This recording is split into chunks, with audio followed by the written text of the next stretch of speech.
เดี๋ยวเรามาเรียนต่อเนาะโอเคบัดนี้ต่อไปเนาะเราจะแต้มขั้นตอน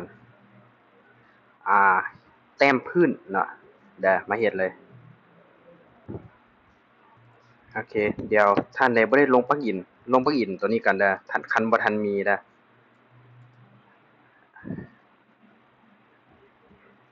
อโอเค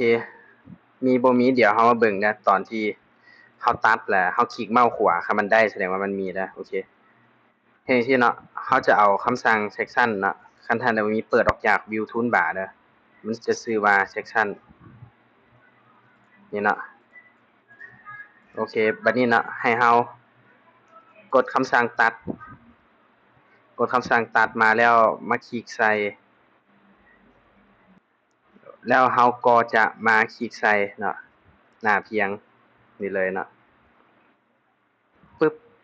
หน้าเพียงครึ่งคานเนาะหลังจากนั้นกดโอเคไปบัดนี้เนาะปลั๊กอินมันจะช่วยสร้างพื้นเนาะมันจะช่วยสร้างพื้นตามช่องว่างเนาะโอเคบัดนี้เราก็มาคลิกเมาส์ขวาใส่ขอบรอยตัดเนาะมันจะมีคำว่า make boundary inside เนาะคันบ่มี3เมกนี่ให้เราไปลงโอเคเราก็คลิกเมาส์ขวาบัดนี้คันบ่มีเนาะเดี๋ยวสิบอกวิธีลงปลั๊กอินไวๆบัดนึงเด้อเราก็กดเซฟเด้อกดเซฟเอาปลั๊กอินนี่ไปใส่บ่อนใดบ่อนหนึ่งไว้เนาะใส่หน้าจอก็ได้หลังจากเซฟไปแล้วเนาะเราก็จะออกมาแตกไฟล์เนาะคลิกเมาส์ขวาเลือก show more option เลือก Villa Extract here เนาะ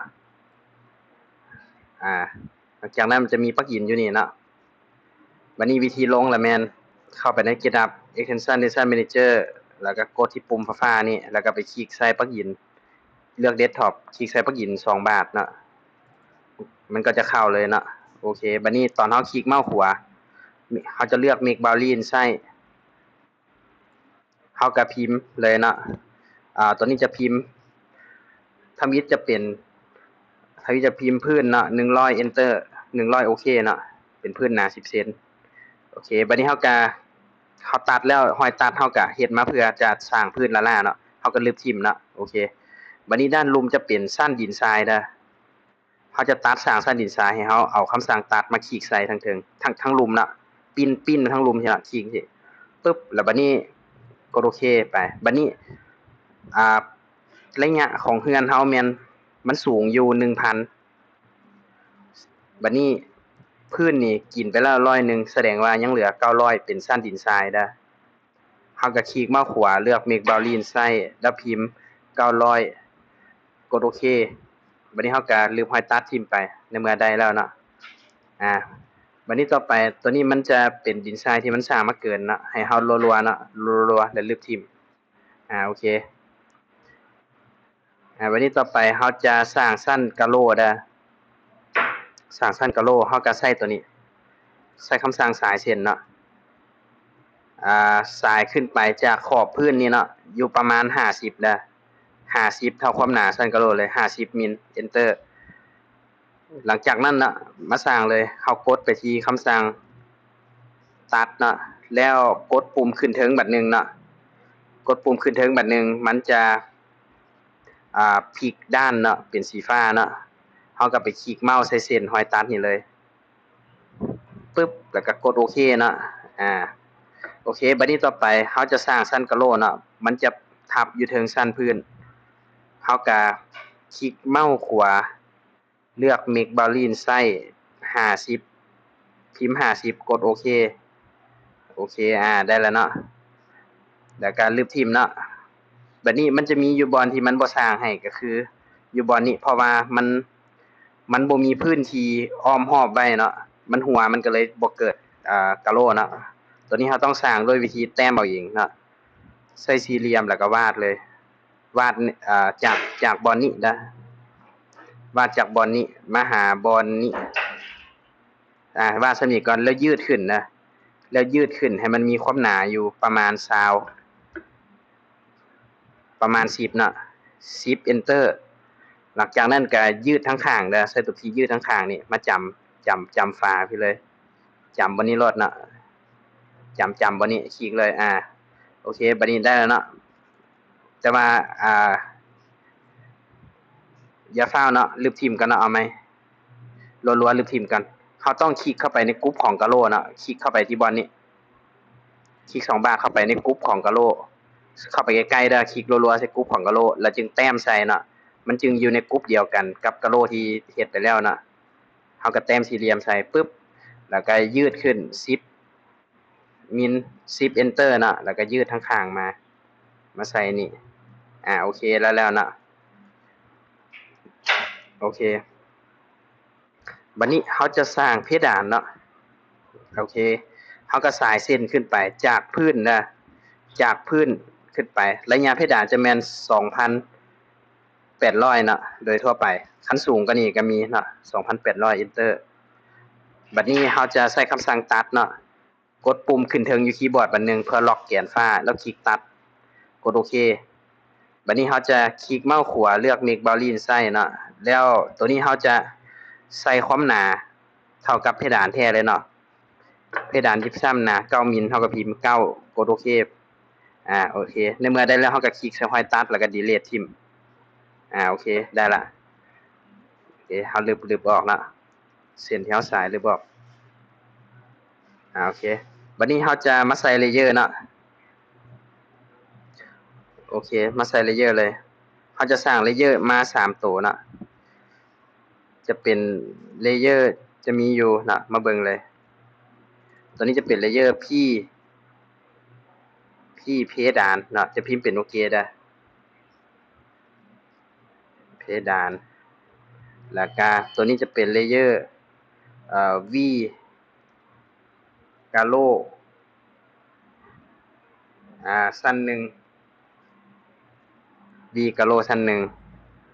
แล้วก็เลเยอร์พื้นเนาะ S GS 1เป็นเลเยอร์พื้นเนาะ S GS 1แล้วก็เป็นเลเยอร์ต่อไปเป็นเลเยอร์ดินทรายเนาะซอยสั้นหนึ่งโอเคมันมีแล้วเนาะเลเยอร์ดินทรายสรุปแล้วจะมีอยู่ประมาณนี้เนาะพิมพ์แล้วเนาะ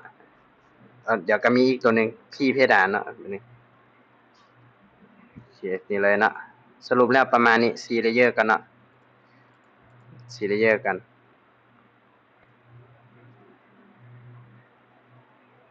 โอเคพิมพ์แล้วเนาะโอเคจานกดออกเลยนะวันนี้มาใส่เลเยอร์เนาะโอเคคลิกใส่ตัวนี้จะเป็นพี่เพดานเนาะลองปิดเปิดบ้างเนาะแล้วปิดไว้ก่อนมันจึงเห็นกะโล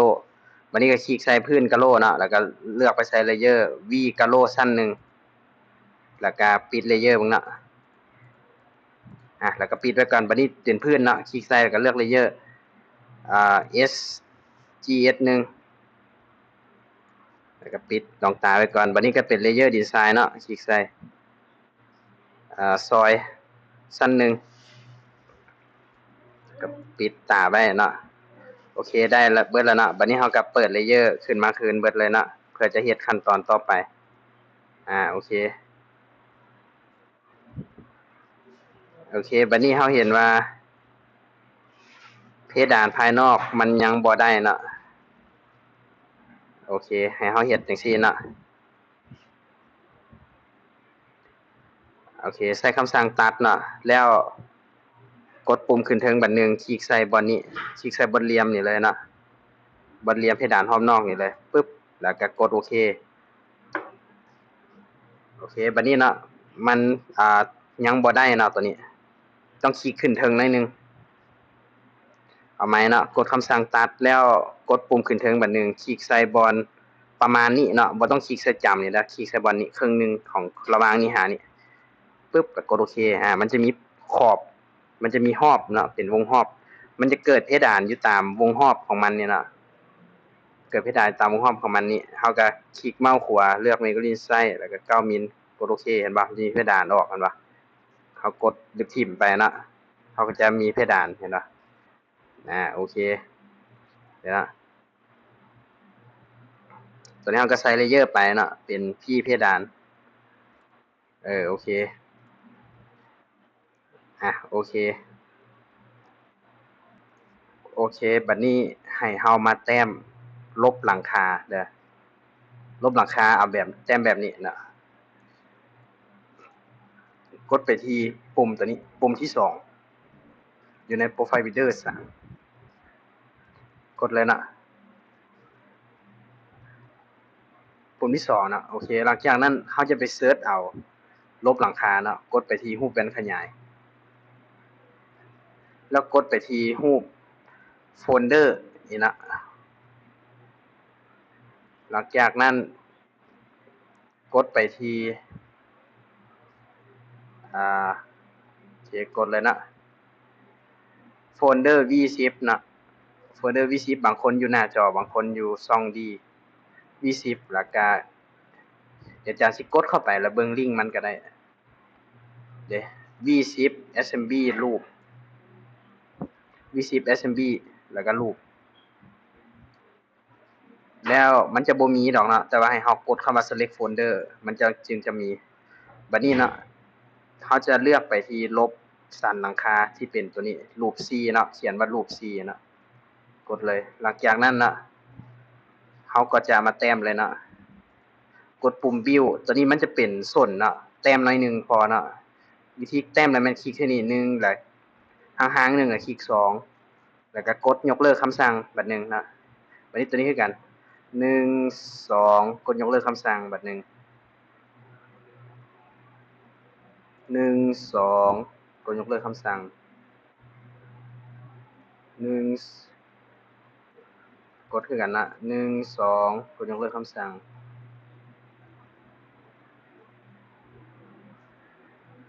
1 2กดยกเลิกคำสั่ง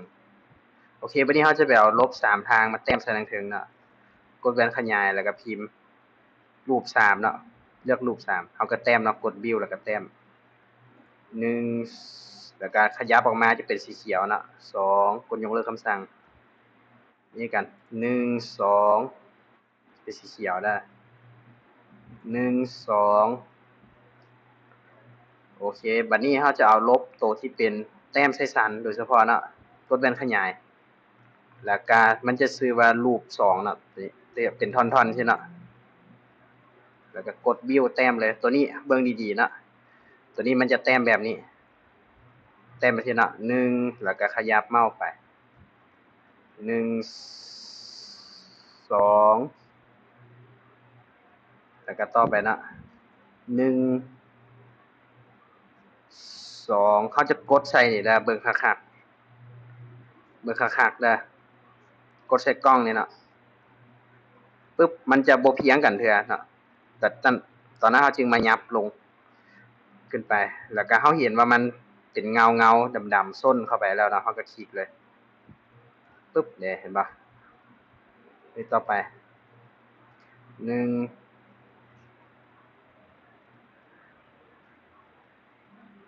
1 2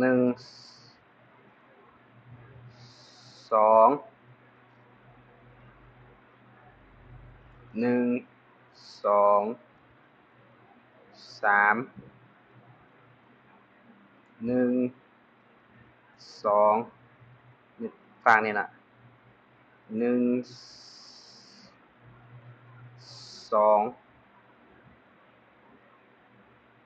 1 2โอเคแล้วน่ะบัดนี้ขั้นตอนต่อไปจะเป็นการยับลบลงนะตัวนี้เราจะต้องคลิกเมาส์รัวๆเข้าไปเด้อรัวๆเข้าไปจนว่าตัวอื่นมันก็สีฟ้าคือกันเนาะเราก็ใช้คำสั่งย้าย M นี่คลิกปึ๊บแล้วก็ยับลงมาคลิกใส่นี่เด้อคลิกใส่อันทางจุดทางเทิงนี่ล่ะเอาลงมาหาจุดนี้เด้อ1 2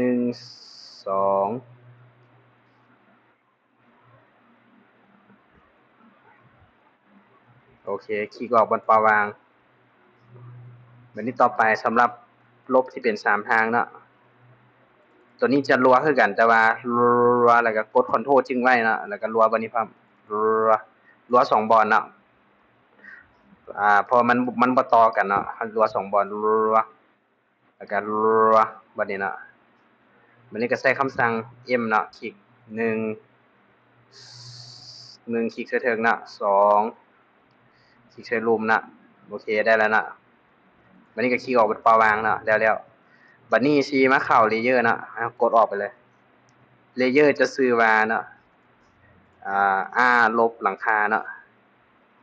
เฮาเบิ่งมีแล้วบ่ยังเนาะถ้าซั่นสร้างเลเยอร์ตืมลบ cpack เดี๋ยวนะที่มันนี่เลยนะลบ cpack บัดนี้ก็มาใส่เลเยอร์นะคลิกเทื่อละ2เทื่อละแต่ก็ได้นะ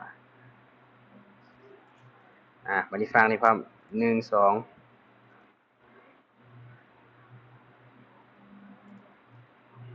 2นี่กันเลือก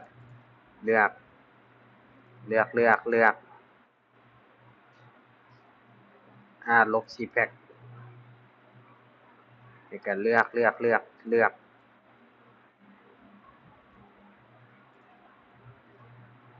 ลบ cpack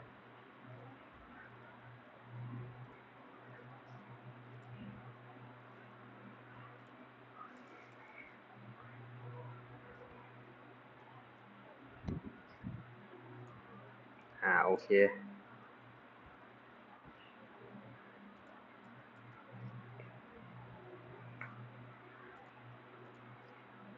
โอเคนะโอเคบัดนี้ต่อไปจะเป็นการแต้มบัวนะมาเบิ่งเลยแต้มบัวเฮาจะใส่ตัวนี้นะตัวที่1นะบัดนี้เฮามาสร้างหน้าตัดบัวใส่เข้าไปเลยเนาะจะเป็นบัวสี่เหลี่ยมนะเฮาจะแต้มสี่เหลี่ยมนะเอาตัวนี้เลยก็ได้นะตัวนี้เป็นสี่เหลี่ยมขนาด50คูณ100นะเฮาก็เลือกแล้วก็กดหมายบวกกดโอเคขนาด50คูณ100นะบัดนี้เฮาก็ใส่เลเยอร์ไปพร้อมเลยก็ได้นะมาสร้างเลเยอร์ตัวนี้จะพิมพ์เลเยอร์ว่า BUA อย่าวาง01บัว01นะตัวนี้จะเป็น BUA 01โอเคแล้วก็ใส่เลเยอร์เข้าไปเลยนะเป็นเลเยอร์ BUA 01นะบัดนี้จุด snap ของการแต้มนะไว้อยู่ถึง top left ก่อนก็ได้นะคันบ่แม่นค่อยมายับเป็น top right ตัวนี้เลือกเป็น follow me นะมันจะบ่ได้มีรอยเวลาเฮาโค้งนะบัดนี้ไปแต้มเลยกด view นะบัดนี้ลองแต้มเบิ่งก่อนนะ1แบบ2 3โอเคได้อยู่นะถูกทางอยู่สีมันจะเป็นสีนะสีเขียวสีแดงคันสีดำมันจะเบี้ยวหน่อยนึงนะเดี๋ยวตัวนี้จะเป็นบัว L เฮือนนะตัวนี้ใส่แต้มใส่ L เฮือนนะแต้มใส่ L เฮือนโอเคแต้มเลยนะนี่เลยโอเคแล้วนะกดยกเลิกคำสั่งบัดนี้ต่อไปนะจะเป็นบัวบอนเสานะโอเคเฮามาเบิ่งโหมดนะมันจะมีอยู่นี่แล้วก็นี่นะมาเฮ็ดเลยเฮากะเอาเลยเนาะประมาณบอนนี้คลิก1 2 3แล้วก็มันเข้าไปยากเฮาก็ปีนทางนี้เอากดปุ่มตัว K บัดนึงเนาะกดตัว K มันจะซอดเนาะแล้วกดตัว K อีกบัดนึงมันก็กลับคืนปึ๊บแล้วก็กดตัว K เนาะเซาคลิกใส่ได้แล้วเนาะบัดนี้ก็มา copy เนาะ copy ขึ้นไปเทิงเนาะประมาณบอนนี้เนาะโอเคบัดนี้ก็เลือกทั้ง2เนาะเปลี่ยนสีจักหน่อยนึงเลือกทั้ง2แล้วก็ copy ไปอีกฝากเบิ่งนั่นเนาะจับบอนเหลี่ยมเสาเนาะแล้วก็ไปเลยก็ไปวางที่เหลี่ยมเสาโอเคบัดนี้ยังน้อยนึงเนาะกด view แล้วก็มาแต้มตัวนี้จะปรับเป็นbottom left นะเราจะแต้มใส่ทางกล้องนะ1 2แต้มใส่นะ 1 2ตัวนี้จะแต้มใช่เนาะ1 2 3โอเคแบบนี้นะ